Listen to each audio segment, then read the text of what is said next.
संविधान को जिसने समझ गया ना, सबसे पहले वो अंबेडकर साहब को जाके कहेगा कहां है प्रभु।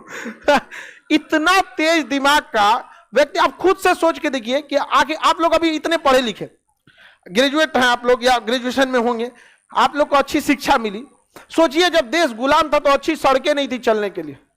स्कूल, जिस अंबेडकर साहब को बाहर बैठाया गया था, स्कूल में घुसने नहीं दिया जाता, बाहर बैठ गया, बाहर से कितना तकलीफ में पड़े थे, बाहर कर दिया जाता था। उन्होंने यहां तक ध्यान रखा